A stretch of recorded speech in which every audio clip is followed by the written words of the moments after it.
សួស្តីអ្នកទាំងអស់គ្នាខ្ញុំបាទស៊ីម៉ាឬក៏ហៅបានថាប្រុសស្មុកក៏បានដែរនៅថ្ងៃនេះមានបន្តសាច់រឿងរបស់យើងបន្តទៀតក៏ប៉ុន្តែមកបន្តសាច់រឿងសម្រាប់បងប្អូនណាដែលចូលចិត្តមើលវីដេអូការសម្រាយរបស់មានអមមានកាអញ្ញាញ៉ៃក៏ដូចជាស្កុតនៅក្នុង YouTube បងប្អូនក៏អាចចូលរួមក្រុម VP របស់មានបានមួយខែបងតែ5000រៀលតែប៉ុណ្ណោះបើសិនជាបងប្អូនមានចំណារអារម្មណ៍នោះគឺអាចទាក់ទងជាមួយមានបន្តបានតាមរយៈ Telegram ម្យ៉ាងទៀតគ្នាយើងណាដែលមានបំណងថាចង់ support cafe មកកាន់មានដាក់ QR នៅទីនេះដើម្បីផ្ដល់ជាកម្លាំងចិត្តមកដល់មានហើយឥឡូវនេះដែរយើងកុំឲ្យចាពេលវេលាយូរយើងមកតាមដានសាច់រឿងរបស់យើងគឺតែម្ដងសាច់រឿងក៏កាត់បង្ហាញនៅប្រថៃបន្តខណៈពេលដែលយូកានេះកំពុងតែធ្វើដំណើរដើម្បីទៅថ្នាក់របស់នាងនោះចៃដន្យនេះគឺបានជួបប្រទះជាមួយនឹងសង្សារចាស់របស់ខៃអញ្ចឹងហើយនៅក្នុងចិត្តរបស់នាងគឺពិតជាឆ្ងល់ខ្លាំងមែនទែនថាហេតុអីបានជាខៃនេះគឺបានបែកគ្នាជាមួយនឹងកញ្ញាខាណូទាំងអាជាក់ស្ដែងកញ្ញាខាណូនឹងគឺជាមនុស្សស្រីម្នាក់ដែលមានប្រជាប្រិយភាពហើយក៏ជាមនុស្សស្រីម្នាក់ដែលមានភាពស្រស់ស្អាតផងដែរក្រោយមកគឺការស្ថិតនៅចុងម៉ោងសិក្សាគ្រូបន្ទប់ថ្នាក់គឺបានប្រកាសប្រាប់ទៅកាន់សិស្សផងដែរនៅសល់តែ2សប្តាហ៍ទៀតតែប៉ុណ្ណោះសាលារបស់ពួកគេត្រូវតែប្រារព្ធពិធីបុណ្យវប្បធម៌ក៏ប៉ុន្តែពួកឯងកុំអាសប្បាយចិត្តអីដោយសារតែពួកឯងត្រូវតែឆ្លងកាត់ក្នុងការប្រឡងឆមាសលើកទី1សិនចិត្តដល់ថ្ងៃប្រឡងបែបនេះហើយធ្វើឲ្យយូមីគឺពិតជាបាក់ទឹកចិត្តខ្លាំងមែនទែនដោយសារតែគណិតវិទ្យានេះអត់សូវចេះទេយូកាបន្តទៅលើដូច្នេះនេះគឺបានប្រវត្តិយូមីដើម្បីបង្កើតជាក្រុមសិក្សាតែម្ដងក៏ប៉ុន្តែគឺបន្តបានប្រមាណផងស្រាប់តែសេតូបានប្រពន្ធពួកគេទាំងពីរនេះដើម្បីទៅញ៉ាំអាហារថៃត្រង់តែម្ដងមិនយូរប្រមាណពួកគេទាំងអស់គ្នាគឺបានមកដល់កន្លែងភោជនីយដ្ឋានហើយសេតូគឺបានធ្វើការកម្មង់របស់ដែលខ្លួនឯងចង់ញ៉ាំអីចឹងទៅ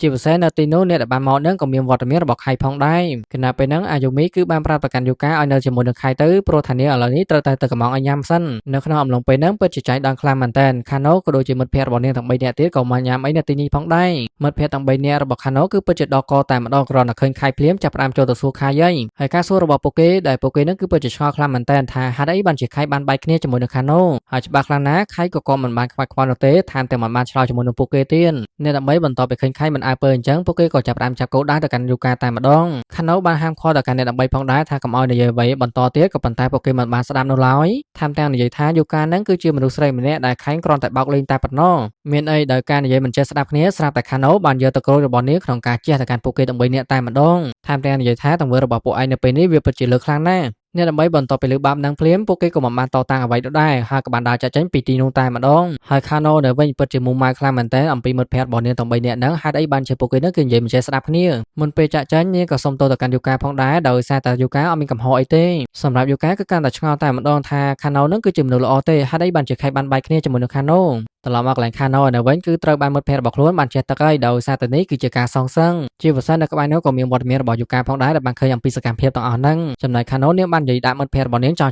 តែម្ដងពួកឯងទាំង3នាក់នេះចូលមកចិត្តយើងគឺដោយសារតែពួកឯងហ្នឹងគឺចង់ដឹងអំពីខៃតែប៉ុណ្ណោះគ្រាន់តែលើអញ្ចឹងមិត្តភ័ក្តិរបស់ខាណូម្នាក់គឺចង់តែកំភ្លៀងខាណូប៉ុន្តែនៅក្នុងអំឡុងពេលហ្នឹងអ្នកដែលបានមករកហ្នឹងគឺជាយូកាទៅវិញអាស៊ីមួយកំភ្លៀងបាបហ្នឹងហើយយូកាគឺនៅតែនិយាយដាក់ទៅកាន់ពួកគេទាំង3នាក់អញ្ចឹងថាកំហុសគ្រប់យ៉ាងគឺដោយសារតែនាងមិនមែនជាកំហុសរបស់ខាណូទេស្របពេលហ្នឹងខៃគឺបានបង្ហាញខ្លួននឹងនិយាយថាតែមានបញ្ហាអ្វីកើតឡើងអ្នកដើម្បីគ្រាន់តែលើអញ្ចឹងបែរជាទៅនិយាយជាមួយនឹងសិស្សប្រុសដទៃទៀតនឹងនាំពួកគេទាំងអស់គ្នាដើម្បីចាក់ចេញពីទីនេះបន្ទាប់មកខៃគឺបានដោះអាការរបស់គាត់ដើម្បីយកទៅសន្សំឲ្យទៅកាន់ខាណូដោយសារតែខាណូឥឡូវនេះគឺសទឹកពេញខ្លួនហើយនឹងដើរចាក់ចេញពីខាណូទៅហើយខាណូនៅវិញបែរជាទៅតាមទៅកាន់ខៃតែម្ដងហើយអ្នកដែលបានប្រូក្រាមទៅកាន់យូកានៅពេលនេះគឺមានតែមិត្តភ័ក្តិរបស់ខៃតែប៉ុណ្ណោះយូកាគ្រាន់តែឃើញអញ្ចឹងនាងគឺស្រាប់តែមានអារម្មណ៍ថាសង្ហាចិត្តតែម្ដងដោយសារតែនាងស្មានថាគឺជាខៃនឹងគិតឆ្ងល់អំពីខ្លួនឯងផងដែរថារឿងរ៉ាវទាំងអស់នោះគឺជារឿងរបស់ពួកគេនោះទេហេតុអីបានជាខ្ញុំចង់ដឹងខ្លាំងម្ល៉េះការបង្ហាញនៅប្រថៃបន្តយកគេថាមិត្តភ័ក្តិទាំង3នាក់របស់ខាណូគឺបានមកសុំទោសទៅកាន់យូកាផងដែរអំពីរឿងរ៉ាវការពីម្សិលមិញដោយសារតែនោះគឺជារឿងអចេតនាតែប៉ុណ្ណោះដោយសារតែពួកគ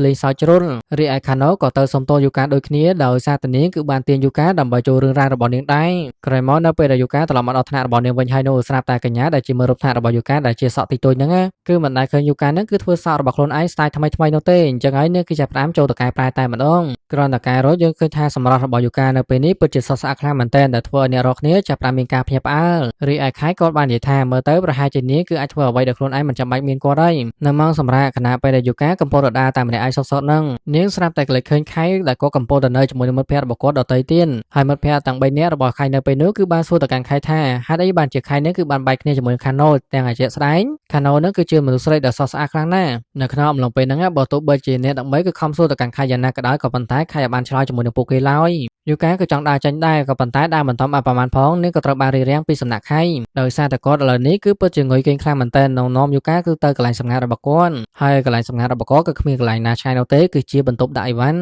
មូលហេតុដែលគាត់គឺបាននាំនាងមកទីនេះដោយសារតែគាត់ចង់ឲ្យនាងគឺដាស់គាត់ផងនៅពេលដល់ម៉ោងចូលរៀនអញ្ចឹងហើយគឺមានន័យថាគាត់ចាត់ទុកទៅកាន់យូកានៅពេលនេះគឺជានាឡិកាក៏ប៉ុន្តែភ្លាមៗម្ដាយស្រាប់តែខៃគឺបានរំលឹកអំពីរឿងរ៉ាវកាលពីម្សិលមិញដែលយូកាត្រូវបានគេទះកំភ្លៀងនឹងឯងរួចមកស្រាប់តែខៃគឺបានយកដៃរបស់ខ្លួនទៅអង្អែលថ្ពររបស់យូកានិងសួរថាតើមានឈឺអីអន់ក៏ប៉ុន្តែក៏បានរក្សាកម្លារបស់គាត់ភ្លាមៗតែម្ដងបន្ទាប់ពីគាត់បានឃើញថាទឹកមុខរបស់យូកានៅពេលនេះប្រែជាពណ៌ក្រហមនិងធ្វើពើថានៅពេលនេះគាត់គេងហើយរីឯស្ថានភាពរបស់យូកានៅពេលនេះវិញគឺថាទៅអារម្មណ៍របស់ខ្លួនឯងដូចជាមិនចង់កើតទេព្រោះថាអារម្មណ៍អៀនបែបនេះនាងគឺទៅតែជួបលើកទី1តែប៉ុណ្ណោះនៅក្នុងឆាកជីវិតរបស់នាងហើយដោយសារតែអៀនខ្លាំងពេកនោះនាងក៏មិនចង់នៅទីនេះដែរនាងក៏បានធ្វើដំណើរដើម្បីចាក់ចេញពីបន្ទប់ដាក់អីវ៉ាន់ហើយតែប៉ុន្តែខៃគាត់មិនទាន់គេងលក់នោះទេដែលគាត់គ្រាន់តែធ្វើពោតតែប៉ុណ្ណោះត្រឡប់មកកន្លែងយូកានៅវិញខណៈពេលនាងកំពុងរដាសសតនោះនាងក៏ស្រាប់តែជួបប្រទះជាមួយក្រុមរបស់ខាណូក្នុងអំឡុងពេលហ្នឹងគឺមានតែខាណូតែប៉ុណ្ណោះដែលនៅនិយាយគ្នាជាមួយនឹងយូកាដែលនាងគឺបានសួរទៅកាន់យូកាថានៅពេលនេះគឺខៃនៅឯណាបើតាមនាងគិតប្រហែលជាខៃនៅក្នុងបន្ទប់ដាក់អីវ៉ាន់ជាន់ទី4ហើយ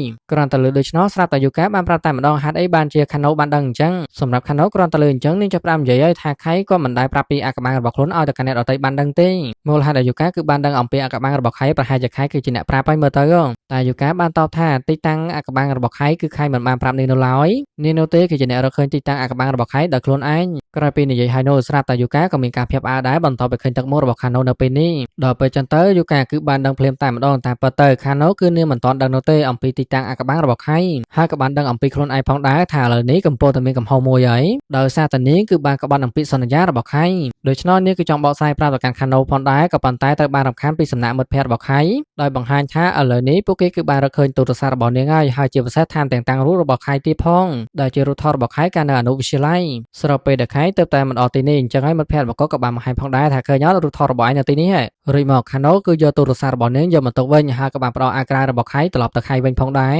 គណៈពេលហ្នឹងអ្នកដទៃទៀតបានចូលទៅនិយាយគ្នាជាមួយនឹងយូកាផងដែរក៏ប៉ុន្តែយូកាដូចជាធ្មឹងអ្ហ្មិចទេដោយសារតែបាបនឹងហើយខៃគឺបានប្រាប់ទៅកាន់យូកាផងដែរការបដិសេធអារម្មណ៍របស់ខ្លួនឯងអន់ចិត្តស្មុគស្មាញក៏ប៉ុន្តែនាងត្រូវស្មោះត្រង់និងមានភាពក្លាហាននឹងថែទាំខ្លួនឯងបានបន្ទាប់ពីគាត់បាននិយាយដាក់ទៅកាន់យូកាបែបនេះហើយខៃគឺបានប្រាប់ក្រុមរបស់ខាណូឲ្យត្រឡប់ទៅថ្នាក់របស់ពួកគេវិញទៅគណៈពេលហ្នឹងខៃក៏ថែមទាំងសរសើរទៅកាន់កញ្ញាសក់ទីទុយផងដែរកុំភ្លេចធ្វើស្ទាយសក់បន្ថែមទៀតឲ្យទៅកាន់យូកាផងណារួចមកខៃគឺបានធ្វើដំណើរដើម្បីទៅថ្នាក់មុនតែម្ដងក្រោយពីការចាត់ចែងពីសំណាក់ខៃណូយកគេថាសភាពរបស់យូកានៅពេលនេះគឺទន់ជង្គង់អស់ហើយនៅនឹកឃើញអំពីពាក្យសម្ដីរបស់ខៃដែលបាននិយាយដាក់មកកាន់នាងអំបញ្ញមិញនេះអារម្មណ៍បែបនេះនាងគឺទទួលបានម្ដងទៀតហើយដែលនេះគឺជាអារម្មណ៍ការយកចិត្តទុកដាក់ក្រោយមកគឺការស្ថិតនៅក្នុងថ្នាក់រៀនយកគេថាលោកគ្រូគឺបានប្រកាសប្រាប់ប្រកាន់សិស្សហើយសម្រាប់ពិធីបុណ្យវប្បធម៌ក៏ត្រូវការសមាជិកម្នាក់ដែលជាសមាជិកគណៈកម្មធិការតែនៅពេលនេះគឺមាននរណាស្ម័គ្រចិត្តចង់ធ្វើអន់គ្រាន់តែលើដូច្នោះភ្លាមស្រាប់តែយូកាគឺបានលើកដៃរបស់នាងដើម្បីស្ម័គ្រចិត្តធ្វើហើយអូខេអ្នកនរគ្នាសេរីរបស់យើងដែលមានចំណងជើងថាទឹកខ្មុំក្រូចឆ្មាសូដាភាគទី5គឺការចប់នៅត្រង់នឹងឯង